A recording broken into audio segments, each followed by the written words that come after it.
La paracha de Chukat a quelque chose de très intéressant, enfin, entre autres, c'est qu'elle est le pendant de la paracha de Beshalach. La paracha de Beshalach, la 16e paracha depuis le début des parachiotes, Breshit, Noach, Lech Lecha, etc. Beshalach est la 16e et Chukat c'est la 16e à partir de la fin. Chukat, Balak, Pinchas, etc. etc. Ce qu'il y a d'intéressant entre les deux parachiotes et qui mériterait en vérité une étude séparée, c'est que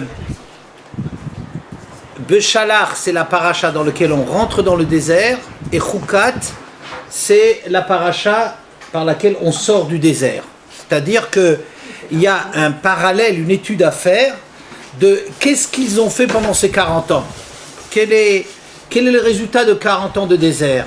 Et il y a beaucoup de points de comparaison qu'on peut établir entre ce qui se passe dans Parashat Beshalach et la paracha de Chukat, celle qu'on va lire ce Shabbat. S'il y a une paracha qui est miraculeuse dans la Torah, c'est certainement celle de Beshalach. C'est Kriyat Yam-Souf, c'est la sortie d'Égypte.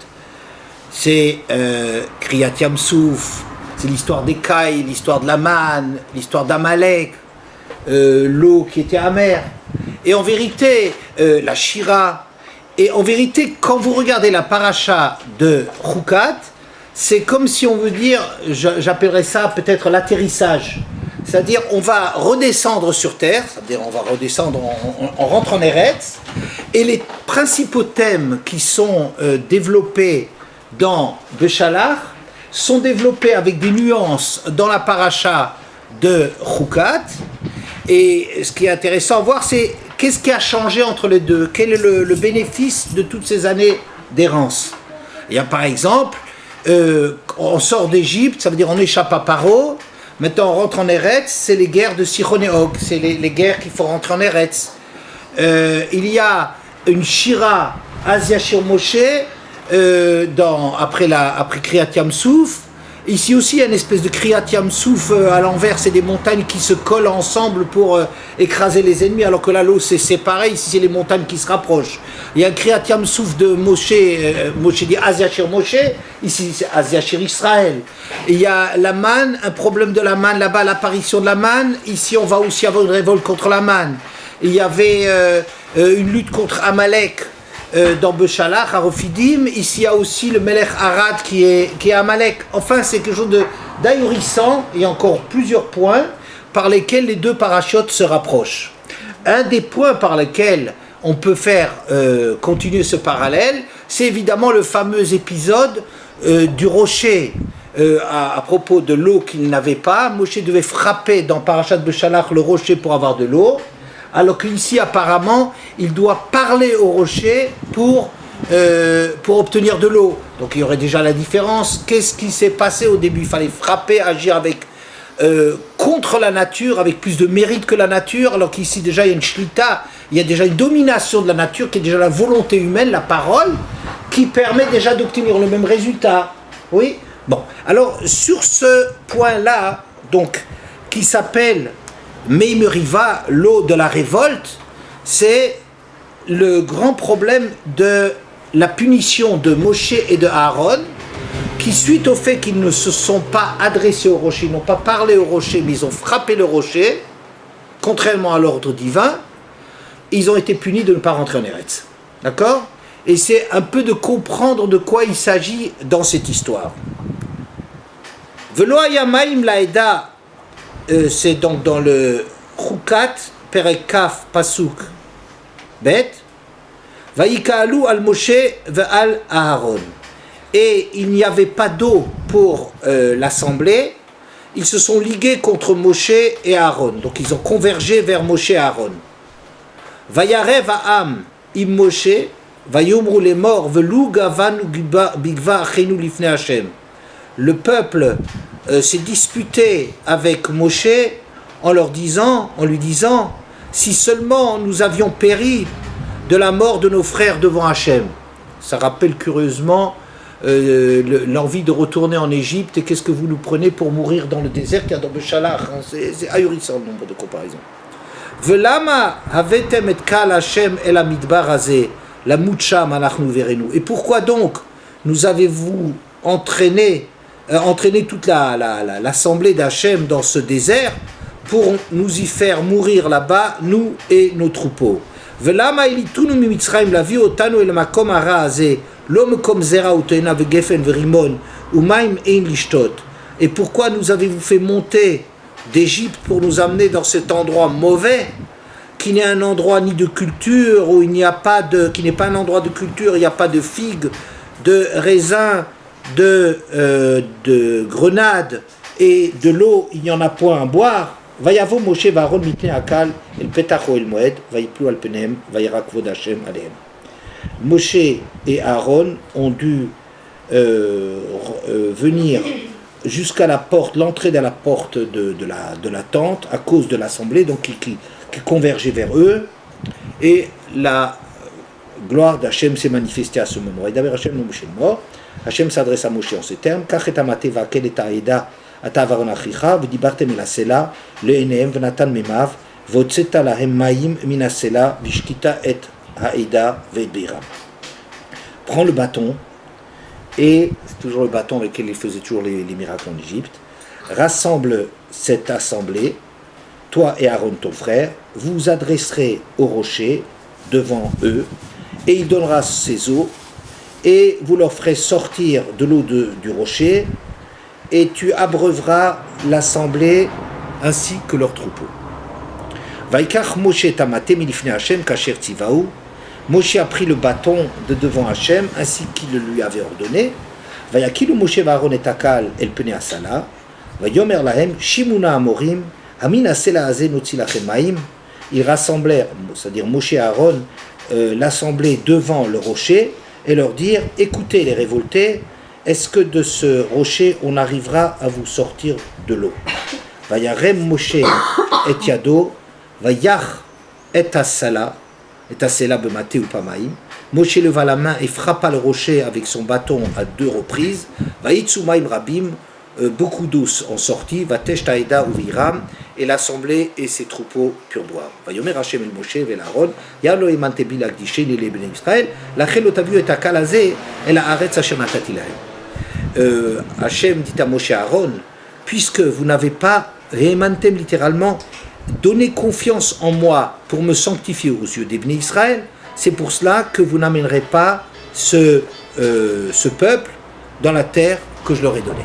D'accord? Bon, c'est un épisode, c'est un peu long, je m'excuse d'avoir lu un petit peu l'épisode, ce fameux épisode à la suite de quoi? Duquel Moshe et Aaron sont punis de mourir dans le désert.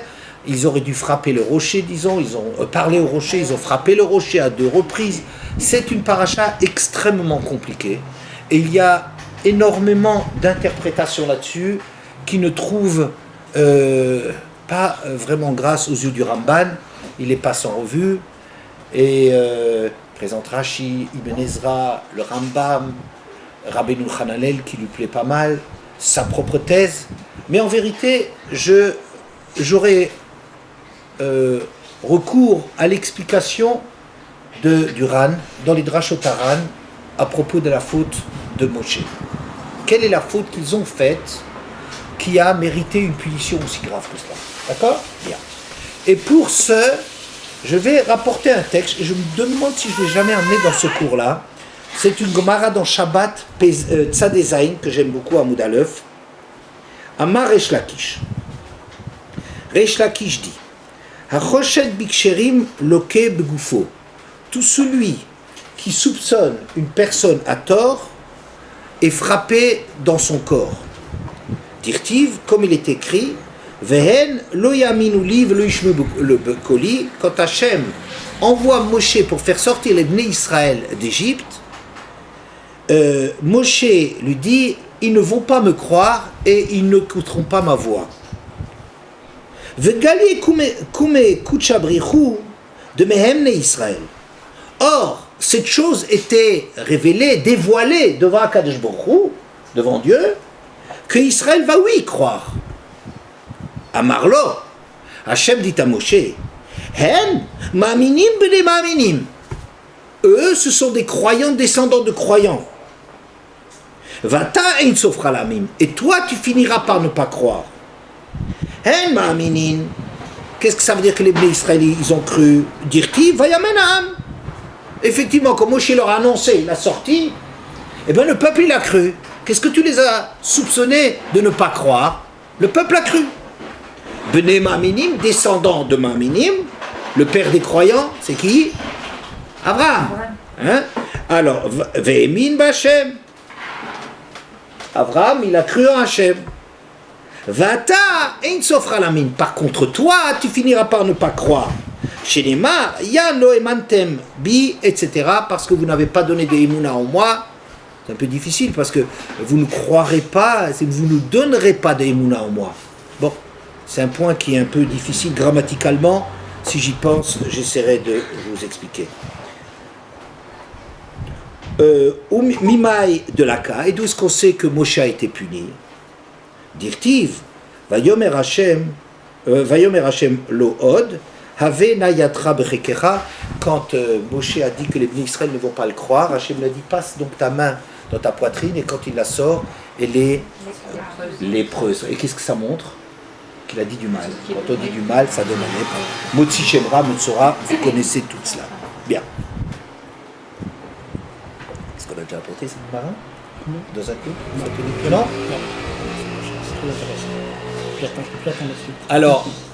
Alors cette Gemara, en vérité, elle est très difficile. Je la redis.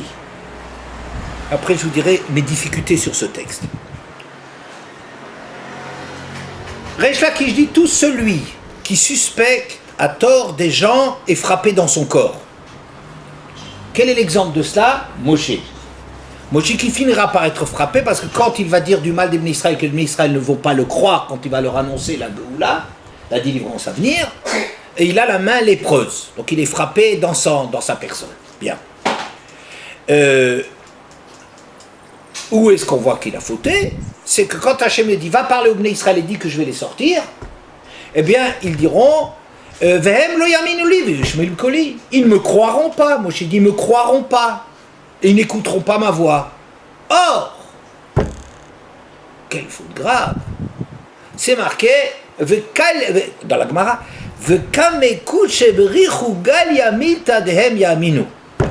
devant Akadosh Baruch Hu, c'était clair qu'ils vont croire. Bon, pardon? Hachem c'est tout, de toute façon, c'est pas un grand truc. C'est pas la meilleure remarque que tu aurais pu faire. Je croyais que tu allais faire une remarque plus difficile que ça. Oui, Hachem sait de toute façon, tout c'est vrai. Alors, il dit, Hachem il lui dit, Hem, maminim bnei maminim. C'est des croyants, fils de croyants, descendants de croyants. Ils sont croyants parce que finalement ils vont croire. Descendants de croyants parce qu'ils descendent d'Avraham Avinu. C'est aussi marqué qu'Avraham il a cru. Mais toi, tu finiras par ne pas croire, comme c'est marqué dans le rocher, dans notre histoire du rocher. Ata sofra shelo la amin. Tu finiras par ne pas croire. C'est difficile, je vous ai dit, grammaticalement, yan lo he'emantembi, puisque vous n'avez pas donné de émouna en moi. C'est un peu difficile. Ici, on lui reproche de ne pas avoir cru lui-même. Hein? Bien. Ce texte, apparemment, il est très difficile, à mon avis. Premièrement, si une chose, elle est claire devant Akadosh Baruch Hu, qu'est-ce que Moshe en sait? C'est pas un argument. Comme dit Madame Zekri, il dit Akadosh Baruch Hu, il sait tout. Ça, nous aussi, on le savait. C'est la seule chose qu'on sait, c'est qu'il sait. Bon, mais qu'est-ce que ça veut dire que Akadosh Baruch Hu, il sait? Ah, mais devant Hachem, il savait. C'est la preuve qu'il n'y a qu'Hachem qui sait, et donc c'est tout à fait normal que les Bnei Israël ne sachent pas. Et que Moshe ne sait pas. Que ça veut dire qu'il n'y a rien qui laisse penser à Moshe qu'ils vont le croire. Il a tout à fait raison de ne pas croire qu'ils ne vont pas croire, puisqu'il ne voit rien qui permet de croire. Et cela, Akadosh Baruch Hu, il sait. S'il sait, Akadosh Baruch Hu. Ouais, j'ai aussi un midrash. Au moment où Hachem intervient, il vient pour intervenir dans l'histoire de la sortie d'Égypte, c'est marqué Vayeda Elohim. Vayeda Elohim, ça veut dire Akadosh Baruch Hu, il savait. Le Midrash dit la chose suivante. Vayeda Elohim, Dieu il sait. Il savait quoi? Qu'est-ce qu'il savait? Alors le Midrash est comme ça. Shafilu echad bechavero lo have yada ela HaKadosh Baruch Hu levado ze mechavel et libo ze mechavel et libo vosim tshuva. Le Midrash que j'adore qui dit la chose suivante. Même une personne ne savait pas de son ami. Les compagnons de chaîne, ils ne savaient même pas ce qui se passait chez l'autre. Vayeda Elohim. Et là, HaKadosh Baruch Hu le vado, seul HaKadosh Baruch Hu le savait. Et en vérité, dans le cœur, dans le secret du cœur de chacun, il y avait chacun qui se préparait à la Géoula. Et voilà. Et ils voulaient faire tchouva. Ils étaient prêts à faire tchouva. Mais ça, personne n'en avait conscience. Moi, ce texte-là, il me bouleverse toujours parce que je pense exactement à la situation dans laquelle on vit actuellement. Que chacun, il y a des choses qu'on ne dit pas, que chacun, il remue ses angoisses, ses souffrances, sa douleur devant le dysfonctionnement de plus en plus évident du monde et on ne voit pas comment on sort du tunnel et que chacun de son côté, en vérité, il est comme ça, il y a des choses qui se préparent, ça mûrit dans l'ombre de la souffrance personnelle de chacun. Il y a des choses qui se passent dans le secret du cœur de chacun, il se passe des drôles de choses, pour mille et une raisons, parce que chacun sait en vérité, j'ai pas besoin d'en parler, parce que dans le secret de chacun pense exactement la même chose que moi. Mais on n'a même pas la force de communiquer là-dessus. On n'a même pas la force de dire, ça y est, on est en train de se préparer à faire tchouva, et il y a la tchouva qui se prépare, il y a le moment on finit par sortir du tunnel. Faut pas croire, Bimera Viamenu, on sortira, c'est plus possible, on tient plus le coup. Seulement, ça reste encore quelque chose qui est, à l'époque de la sortie d'Égypte, Vayeda Elohim, seul Hachem, il savait. Mais mince alors, si seulement Hachem, il sait, qu'est-ce qu'on veut du pauvre Moshe Rabbeinu? Qu'est-ce qu'on veut de Moshe Rabbeinu? Qu'est-ce que lui, il a fait? Quoi, lui, il savait pas. Manque de croyance aussi. Mais il croyait quoi? Il n'y a rien à croire, il n'y a rien à voir. Dans le coup, dans les paroles et dans le coup, si j'aurais frappé, oui. Si j'aurais parlé, j'aurais pu... oui, vous avez raison, madame, mais on ne parle pas de ce chapitre-là. Ah oui. On parle du début. Quand Hachem a envoyé Moshe, ce midrash-là, il rappelle qu'à la fin, Moshe ne croira pas quand il s'agissait de frapper, de parler. Ça, je comprends ce que vous dites. Mais au départ, quand Hachem, il envoie Moshe, il lui dit, va envoyer mon peuple. Moshe, il sait que ce peuple est complètement... Vous savez, quand les prisons du paradis russe se sont ouvertes il y a quelques années, après 70 ans de marxisme, oui, il n'y a plus de juifs là-bas. Ça a été une catastrophe. Au bout de 70 ans. Au bout de 70 ans, les gens, ils savent même plus qui sont juifs. Qui est juif là-dedans, comment ils sont juifs. Il y a quelques tzadikim qui ont tenu les coups. Il y a des rabbats, ils ont travaillé comme des fous là-dedans, mais ils risquaient leur peau. Ils sont allés en Sibérie. Il y a d'autres tzadikim, d'autres mouvements. Mais il n'y avait rien. Au niveau de millions de personnes, tout a disparu. Au bout de 210 ans d'esclavage de l'Égypte, il ne reste plus rien. Il ne reste plus rien. Moshe dit, mais comment ils vont me croire? Qu'est-ce qu'ils vont me croire? Qu'est-ce qu'ils ont comme preuve que je leur raconte quelque chose? Moshe n'arrive pas à croire qu'il croit, et il a raison, parce qu'il n'y a rien à voir, circuler, il n'y a rien à voir. Vayeda Elohim, cela c'est Hachem, c'est pas Moshe, mais qu'est-ce que tu lui veux à Moshe? Qu'est-ce que tu lui veux à Moshe? Comprenez? On ne sait pas. Il n'y a rien à lui reprocher. Vayeda Elohim, seul, elle a HaKadosh Baruch Hu levado. Hachem tout seul, c'est le seul qui sait ce qui se passait. Et ça reprend donc ce que la Gemara disait. Comme écoute Shabrichou, devant HaKadosh Baruch Hu, cette chose, elle était dévoilée. Ça me fait une belle jambe. C'est-à-dire qu'Hachem, il sait, de toute façon, ça prouve que devant quiconque autre, personne ne savait. Qu'est-ce que tu veux à Moshe? Il est puni là-dessus. Ensuite, c'est un peu bizarre quand on est en train de dire on dit Moshe il va pas croire. Quoi, les juifs ils sont des croyants mais pas Moshe. Une seconde. Il faut mettre un petit peu des proportions là-dedans. Ce que les juifs ils ne croyaient pas, on croit que les juifs ne croiront pas, que la Géoula elle est prête, qu'Hachem il va les sauver. Une chose de ce genre-là, Moshe il le croit, il en est sûr, il n'a pas le moindre doute là-dessus. Ce qu'il aura comme problème, c'est, on verra encore à l'histoire du rocher, c'est un des problèmes qui sont au niveau de Moshe Rabbeinu. C'est des problèmes dans lesquels la Emouna est beaucoup plus compliquée. Si ça avait été la petite Emouna de base, même si on se demande si les Juifs ils peuvent avoir cette Emouna, mais Moshe il n'a aucun problème, il est déjà prophète à cette époque-là, on lui parle au buisson ardent. Moshe il croit, il est plus que croyant. Vous comprenez? En croire en Hachem, c'est aucun problème. Il veut pas y aller, il veut pas y aller. Mais il y a la nature aussi qui fait le devoir que de celui qui lui a demandé. Hachem a demandé au début à Myriam de faire le devoir de demander à l'eau et tout ça. Myriam, elle est décédée, donc peut-être elle ne reconnaît plus la voix de celui qui lui parle. Une seconde. Vous confondez 40 ans de distance. Vous confondez, moi je parle du rocher. Myriam, oui. elle parlait à chaque fois à l'eau. Oui. Quand ils avaient soif, c'est elle qui frappait les rochers, et c'est elle qui parlait aux rochers, et puis l'eau il sortait. Oui. Donc là, Myriam, elle n'était plus. Est-ce que c'est un problème pour Moshe de croire ça? Mais c'est évident, voilà, comme vous l'avez dit vous-même. Ça pose la question. Vous l'avez dit vous-même, mais c'est évident, Hachem lui a dit par le rocher, donc il le savait que c'était vrai. Qu'est-ce qu'il n'a pas cru? C'est l'eau qui... Non, mais c'est l'eau qui... problème de Moshe, là. Oui, mais Moshe, justement... Non, mais Moshe n'avait aucun problème. Moshe n'a aucun problème. D'abord, il avait déjà frappé le rocher pour avoir de l'eau. C'est un ordre de Hachem qu'il a donné à l'eau, que tu écoutes que cette voix. Donc, reste à savoir, c'est... Moshe avait tout à fait, il avait déjà lui-même le début de l'eau, c'était Moshe qui avait frappé dans la paracha de Béchalach, il avait frappé le rocher, il savait que l'eau elle sortait. Et ici il le sait aussi. C'est pas ça le manque de Emouna de Moshe, on ne sait pas du tout quel est le manque d'Emouna. Ce qui est évident, autant que 1 et 1 font 2, et plus que cela même, c'est que si le peuple il a confiance dans Kadosh Baruch Hu, cette Emouna-là, Moshe il vit avec ça du matin au soir et du soir au matin. Ça c'est évident. Maintenant, s'il y a manqué d'Emouna, il faudrait comprendre de quoi il s'agit. Il faut comprendre de quoi il s'agit. Mais il faut, mais c'est certainement d'un niveau tellement grand qu'on ne peut pas les dire. Eux, ils croient et toi, tu ne crois pas. Ils croient des petites choses. Pour Moshe, c'est rien du tout. Mais ce que lui, il n'a pas cru, ça a été d'un niveau très élevé. Je vous dirai de quoi il s'agit. J'essaierai de vous dire de quoi il s'agit. Ensuite, qu'est-ce que ça veut dire que le peuple a cru? Qu'est-ce que ça veut dire que le peuple a cru?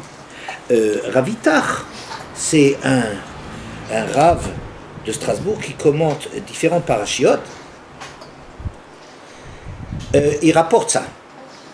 Vayomer Hashem el Moshe belech techa lashub Mitzrayma re'e kol hamoftim asher samti beyadecha vasitam lifnei paro vaniachazek et libo velo yishalach et ha'am. C'est dans Parashat Shmot, le verset, le Perek Dalet, le Pasuk Kaf Aleph. Hachem s'adresse à Moshe. Lorsque tu reviendras en Égypte, il l'envoie pour sauver ses frères. Tu vois bien tous les signes que j'ai mis dans ta main, et tu les feras devant Paro, et moi j'endurcirai son cœur. Asher samti beyadecha, ce que j'ai mis dans ta main, lo al shlosha otot ha'amurot, le malin, Sheare lo lifne paro tziva la sotam. Et là, lifne Israël chez Aminulo. Qu'est-ce que c'est les miracles qui sont dans la main de Moshe, comme le fait de sa main qui sort avec la tsaraat, avec la lèpre? C'est les 3 signes du bâton qui s'est transformé en serpent et qui a menacé de mordre Moshe qui avait dit du mal des Bnei Israël, de sa main qui est sortie lépreuse et de l'eau qui est transformée en sang. C'est les signes qui lui donnent. Elle a lifne Israël chez Aminulo. Ils lui sont donnés pour que les Bnei Israël croient en lui. Waouh. Ça devient difficile. Quand on voit bien qu'ils n'ont pas cru qu'il fallait faire des signes pour les faire croire. Plus que cela. Un peu plus tard, dans le même chapitre d'Alet, le Pasuk Lamed. Vaidaber Aaron et kol advarim asher diber Hashem el Moshe vayas haotot le'enei ha'am. Quand Moshe maintenant va venir chez les Bnei Israël. Alors, Aaron rapporte toutes les paroles qu'Hachem a dites à Moshe, puisque Moshe ne voulait pas parler, son porte-parole, ça va être Aaron. Vaya saotot le Adam, il a fait les signes aux yeux du peuple. Quel signe?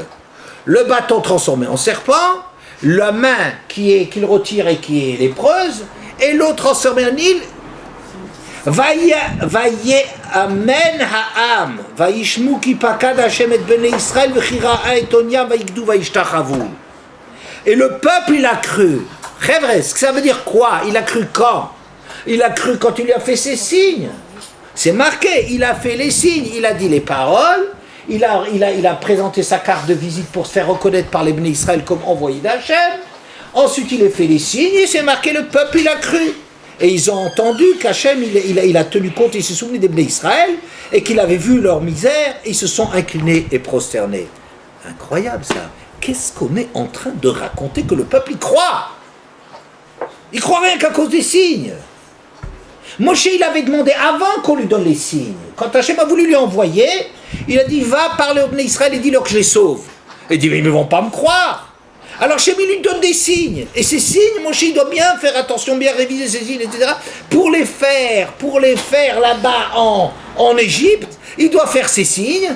Il doit faire ses signes. Et quand il a fait les signes, alors le peuple, il a cru. Alors qu'est-ce qu'on raconte ici que Moshe, il a eu tort de dire que le peuple, il ne va pas croire? Et en plus, encore un petit point, qu'est-ce que ça veut dire? Toi, eux, c'est des croyants descendants de croyants, mais toi, tu finiras par ne pas croire, sauf Rachelotami. Tu finiras par ne pas croire. Qu'est-ce que c'est que ce truc-là? Tu finiras par ne pas croire. Je dirais déjà, Moshe, il ne croit déjà pas. Il croit déjà pas au début que le peuple va croire. Et toi, tu finiras par ne pas croire. Quoi, c'est encore une nouvelle punition, par la main qui est lépreuse. Vous voyez, cette Gemara, en vérité, elle est, à mon avis, extrêmement difficile. Extrêmement difficile. D'accord? Bien. Voilà. Alors, on va avancer.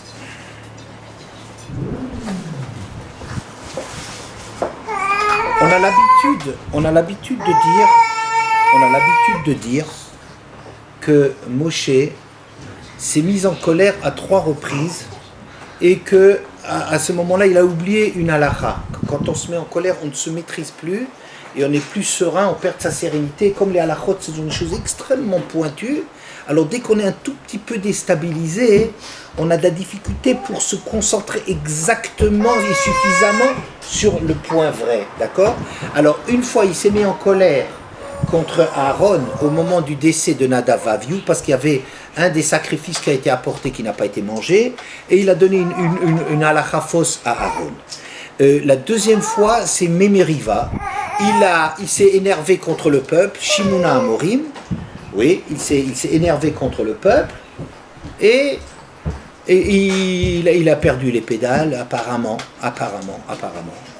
Et la troisième fois où il s'est mis en colère, c'était quand on a fait la guerre contre Midian et que les chefs de guerre ils sont venus, il s'est fâché contre eux parce qu'ils n'avaient pas tué tout le monde qu'il fallait tuer. D'accord? Et à 3 reprises, il a oublié des halakhot. Ici, le Midrash rapporte la chose d'une façon un peu compliquée. Ça veut dire, si on regarde le pshat, ça veut dire le sens premier, il est très difficile. L'histoire du frapper le rocher, si ce n'était pas tellement difficile, tout le monde n'irait pas de sa ritournelle.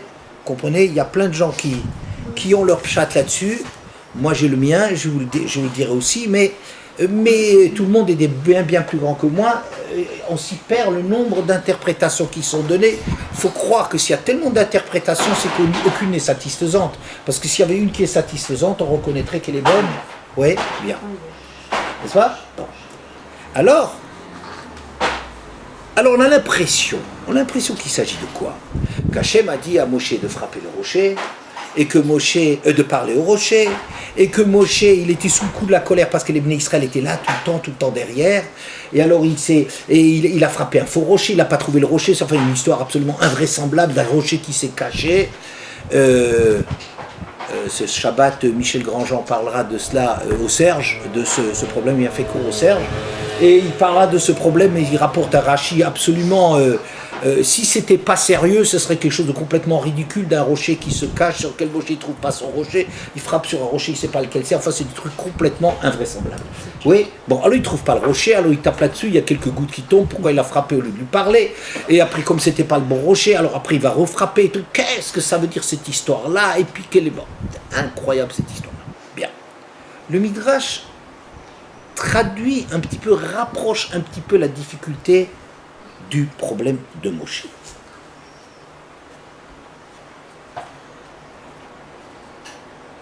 Hitrilou Lomar. Les Bnei Israël, quand Moshe voulait frapper le rocher pour le faire sortir de l'eau, Yodea Moshe Chokasela. Vous savez pourquoi Moshe va nous faire sortir de l'eau? Parce qu'il connaît, vous savez, c'est un grand sourcier. Hugues, ouais, ça fait un peu indien, hein, n'est-ce pas? C'est un grand sourcier, il savait trouver ses sources, il connaissait ses sources parce qu'il a été dans le désert pendant des dizaines d'années, donc il connaît très bien la nature des roches, et donc il connaît très très bien, il sait lequel frapper pour arriver à trouver de l'eau. Imhu mevakesh, yotzilanu mai miseh. Il saurait trouver un rocher pour trouver de l'eau. Ça, c'est pas le kun, ça, c'est pas le truc. S'il est tellement fort que cela, ben, il n'a qu'à nous faire sortir de l'eau de ce rocher-là. Il montre un rocher-là. Qui fasse sortir de l'eau là, ici? S'il est tellement fort que ça. Nimtsa Moshe Omed Besafek. Et là, Moshe, il était vraiment perturbé. Imeshma lahem. Animevatel d'Ivria Makom. Je vais leur faire sortir de l'eau de ce rocher. Ça, c'est pas Moshe, il n'a aucun problème. Il sait très bien que c'est Hachem qui fait sortir l'eau du rocher. Il n'a pas le moindre problème là-dessus, n'est-ce pas? Alors, mais il s'interroge, il dit, mais qu'est-ce que je vais faire? Je vais frapper le rocher qu'il me demande. Ben, c'est de désobéir à Hachem. Hachem, il m'a dit quel rocher. Donc, je ne peux pas désobéir à Hachem. Vakadj Borou. Le Ked Chachamim Beorma, Akadosh Baruch Hu, il arrive à prendre les gens. Moshe avait peur, il avait peur de se faire attraper avec cela. Le fils Shaya Moshe Meshamer Atzmo Kol Otan Arbaim Shana Sheul Akpid Kenegdan. Parce que Moshe, pendant 40 ans, il était sur les nerfs de jamais s'énerver sur les Bnei Israël, jamais se mettre en colère contre eux. Shaya Mityare Minashvua Shinishba Akadosh Baruch Hu Mireish Ba'anashim Ha'ele. Parce qu'Hachem, il avait juré que personne de cette génération-là ne rentrerait en Eretz, sauf Yoshua et Caleb. Et Moshe, il avait tellement peur d'être concerné par cela, qu'il était sur les nerfs pendant 40 ans, il se surveillait de ne pas se mettre en colère. Et là, il a craqué. Là, il a craqué, mais qu'est-ce qu'il va faire? Shimuna Amorim, écoutez maintenant. Amorim, il y a beaucoup de traductions, les imbéciles, les révoltés, les gens qui prétendent enseigner à leurs propres enseignants. Mais écoutez-moi, qu'est-ce que... Amina, c'est là, c'est de ce rocher-là que je veux sortir. Bon, ils ne savaient pas quoi faire. Ils ne savaient pas quoi faire. Vous voyez, mesdames, que, en vérité, le problème est très compliqué. Qu'est-ce qu'il va faire, Moshe? En tout état de cause, il est piégé. Ou bien il va obéir à Hachem et les Bnei Israël ils vont ricaner. Ou bien il va écouter les Bnei Israël, mais attention, mais il peut pas les Bnei Israël parce que il peut pas avec les Bnei Israël parce que Hachem lui a dit ce rocher-là, il sait pas quoi faire. Et moi, ce que je trouve absolument terrifiant là-dedans, qu'est-ce qu'ils sont extraordinaires ces Juifs? C'est tout le temps là même ce que je pense, ils sont insupportables. Ils sont en train de mourir de soif. Ils sont en train de dire, si seulement on était mort de soif, mais alors on va tester Moshe. C'est... Bon, je ne sais pas ce qu'Hachem il a avec ce peuple juif. Vraiment, j'ai une vraie question depuis quelques semaines. Je me demande qu'est-ce qu'Hachem il a avec le peuple juif. On se dirait que maintenant, Hachem il est loin de nous. Mais c'est pas vrai. S'il était loin de nous, il serait toujours loin de nous. C'est un peuple, mais insupportable, c'est rien de le dire. Ils sont en train de mourir de soif. Ils sont en train de donner à boire à nos troupeaux, et à nous et à nos troupeaux. On est en train, et si seulement on était mort en Égypte, mais pas crever de soif dans ce désert. On entend un truc, moi j'ai une urgence, urgence, SOS médecin, on est en train de mourir de soif, n'est-ce pas? C'est ça l'histoire qu'on nous raconte. Ça, c'est une façon de raconter l'histoire. Les Bnei Israël vient chez nous, il dit, alors Moshe dit, mais tout de suite, je viens, je vais frapper, ou je vais parler, je vais au rocher, n'est-ce pas? Elle dit, non, non, mais ce rocher ne nous intéresse pas, parce que ce rocher, ça prouve rien, parce que toi, tu sais. Mais tu es en train de mourir de soif ou pas? Tu veux que je t'ouvre le robinet ou pas? Non, mais ça, c'est pas un truc, parce que toi, tu sais, toi, tu connais les rochers, tu as été dans le désert pendant très longtemps, tu sais trouver les genre de Manon des sources, ouais. Alors, c'est pagnol, tu connais tous les trucs, tu les connais, tous ces rochers-là. C'est pas un truc, mais qu'est-ce que tu veux? Tu veux boire ou tu veux tester? Vous comprenez que il y a des moments où on éclate. Ce qui fait plaisir, la vérité, c'est une histoire qui doit nous faire plaisir. Parce que ça veut dire que les Bnei Israël, c'était des enquiquineurs, pour ne pas dire autre chose, qui serait un terme beaucoup plus vrai, et qui n'ont pas cessé de l'être. C'était, ça l'est, j'espère que ça bientôt qu'on sortira, que ça ne le soit plus. Hachem leur a dit Et voilà, exactement, mais c'est un peu insupportable. Je ne sais pas, moi, la vérité, j'ai un vrai problème et j'ose pas le demander, mais j'ai dit, mais qu'est-ce qu'Hachem il veut avec le peuple? Qu'est-ce qu'il a? Je veux bien que les goïms ne soient pas intéressants, ça, j'ai pas de problème là-dessus. Il suffit de les voir pour voir que c'est pas un enjeu. Mais qu'est-ce qu'il a du côté des Juifs? Mais c'est des sarbanines, mais Moshe le dit, c'est des révoltés, des enquiquineurs, des chicaneurs. Ils sont tout le temps en train de compter. On leur dit une chose, ils veulent le contraire. On leur donne une place, ils veulent une autre place. On leur dit tout le temps. Mais qu'est-ce qu'il veut Hachem avec eux? Mais qu'il les laisse tomber. Il n'y a aucun intérêt. Baruch Hachem, je dirais, tiens, nos ancêtres, j'étais déjà comme ça. Ah ben là, ça va, j'ai la question sur les ancêtres déjà, sur le peuple juif, mais au moins je comprends. On est nuls, on n'est rien du tout, mais ça n'a rien changé, donc c'est pas très grave. Parce que l'histoire, ça fait longtemps que ça dure en dépit de ce qu'on est nul. Eh bien alors on est nuls, ben, ça, on a qui tenir. Bien. Quoi qu'il en soit,